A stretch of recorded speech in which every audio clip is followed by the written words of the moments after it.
Hello everyone, welcome back to our new blog. তো finally আমি আমাদের বাসার বিপদনাশিনী পুজোর ব্লগটা নিয়ে চলে এলাম। তো ব্লগটা আপলোড করতে আমার একটু দেরি হয়ে গিয়েছে, কারণ আমার কিছু অসুবিধা ছিল তাই। তো বেসিক্যালি এই বিপদনাশিনী পুজোটা আমাদের প্রায় বাঙালিদের বাড়িতেই হয়ে থাকে। তো ভাবলাম যে আজকের ব্লগটা আমি বাংলাতেই করব। তো চলো আজকের মতো ব্লগটা স্টার্ট করা যাক। আর আজ আমি ঘুম থেকে একটু জলদি উঠেছিলাম, জলদি বলতে কি 5:30 6টা নাগাদ আমি উঠে গিয়েছিলাম।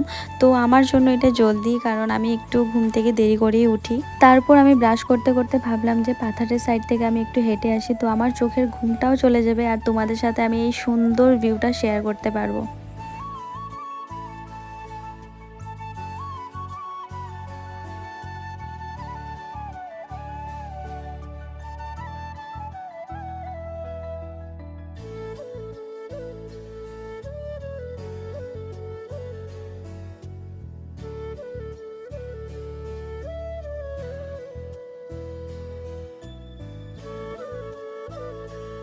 তারপর আমি বাড়ি যাওয়ার সময় এখান থেকে কিছুটা থানকুনি পাতা তুলে নিচ্ছি। তো এটা না আমি প্রায় সময় খেয়ে থাকি, কারণ এটা পেটের জন্য খুবই ভালো। তো এখান থেকে আমি কিছুটা থানকুনি পাতা নিয়ে নিলাম আর বাড়িতে নিয়ে ভালো করে আমি এটাকে ধুয়ে নিলাম।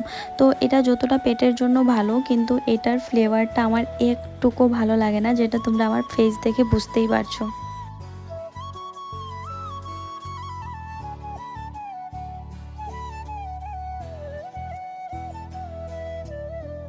তারপর এখানে কোনো রকম পাতাটা খাওয়ার পর আমি এখানে গরম জল খেয়ে নিচ্ছি। তো জলটা খাওয়ার পর আমি কিছুটা বেটার ফিল করছিলাম। তারপর এখানে বাইরে গিয়ে দেখলাম যে লেপার কাজ চলছে। তো আমাকে কাজ দেওয়া হয়েছিল যে স্নান টান করে পুজোর আর কি আয়োজন করা।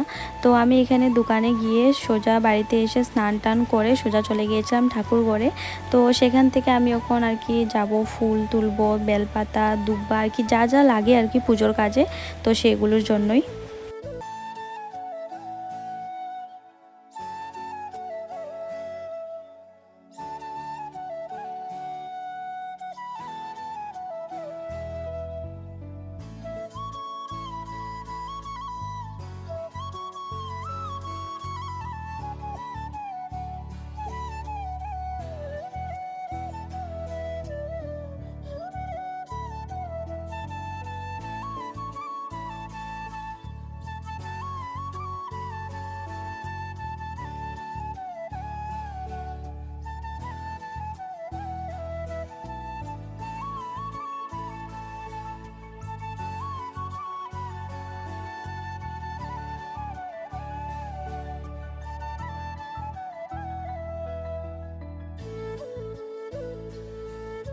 তো আমি না ভাবিনি যে আমি এতটাই ফুল পাবো, কারণ আমাদের এদিকে অনেকজনের বাসাতেও পুজো ছিল।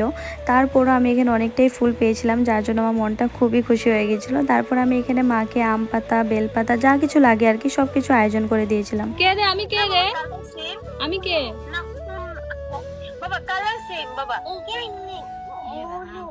এটা বুনু বলে, আমি বলি বুনু।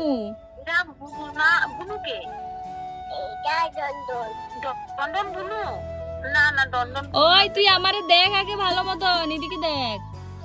কে আমি কত? কে কে আমি কে ক?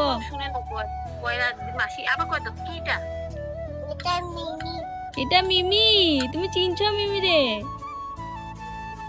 আর তোমার অত সুন্দর করে হ্যান্ডসাম করে চুল কে কাটতে দিছে? আনস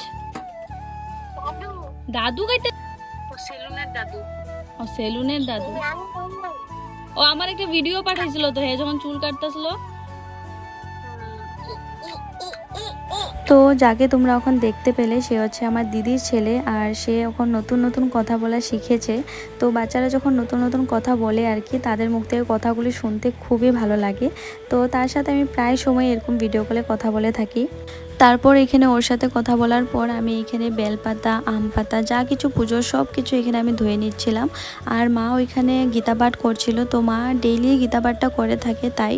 তো মা এখানে গীতাপাঠ চলছিল আর আমি এখানে সব কিছু আয়োজন করছিলাম। তো আজ মঙ্গলবারও ছিল, তো আমাদের বাড়িতে মঙ্গলবারে হনুমান পূজাটাও হয়।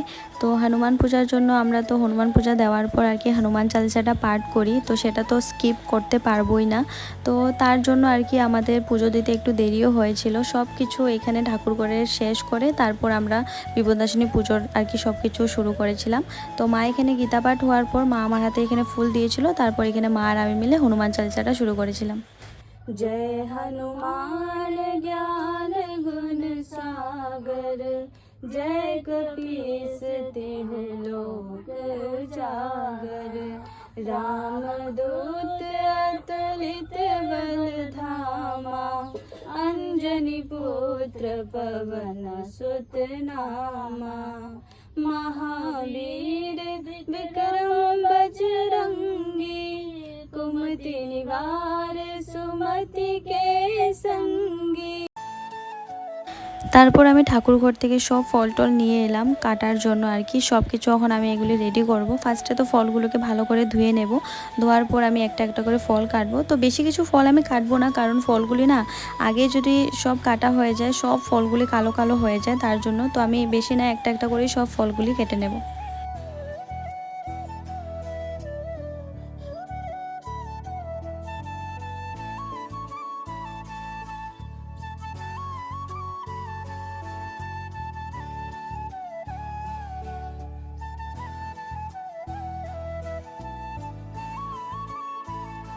তারপর তোমরা এখানে দেখতেই পারছো যে আমি সব কিছু ফল টল সুন্দর করে কেটে মাকে এখানে সাজিয়ে দিয়ে দিয়েছি।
হো তুমি ওহে ঋষি বর তুষ্ট কর দিয়া তুমি প্রশ্নের উত্তর। নারদ বলেন সবে শুনো মন দিয়ে, তো মহিমা কে পাইবে বলো, তার মহিমার সীমা ভিন্ন ভিন্ন রূপ, ভিন্ন পূজার বিধান ভিন্ন ভিন্ন রূপ দিয়া করে ভক্তের প্রাণ। দুই তিন লীলা তার করিব বর্ণন, মন দিয়া সবে তাহা কর শ্রবণ। স্থান যশোদানন্দন দিন শ্রীকৃষ্ণ ভক্তিহীন, কৃপা করি শুদ্ধ করো মতি। শ্রী গোবিন্দ পদাম ভুজে যেন সদা থাকে মাঝে, এই দেব ভগবতী তানি ব্রত বলি যাও বিহত সেই বৃন্দ হেতা সমাপন। প্রেমানন্দ বাহুতরে নাচে শুভ হরি বলে বলো জয় শ্রী চৈতন্যনন্দন।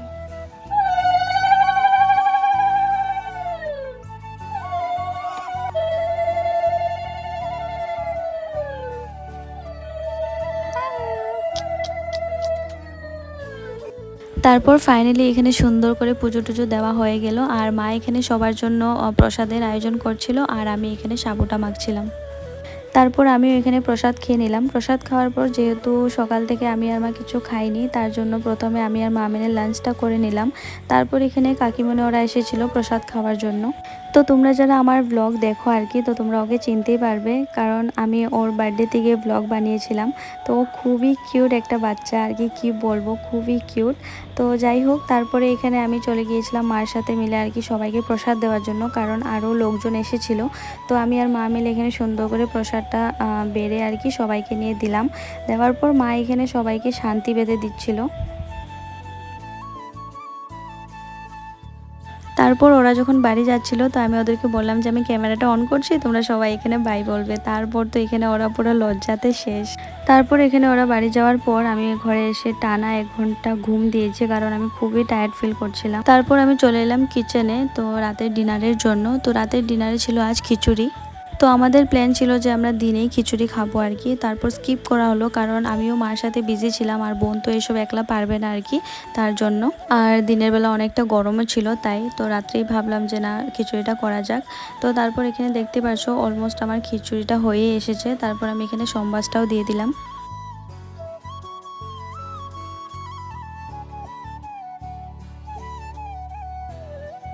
তারপর আমি এখানে লাল লাল করে আলু ভাজিও করে নিলাম, কারণ খিচুড়ির সাথে আলু ভাজির কম্বিনেশনটা আমার খুবই ভালো লাগে।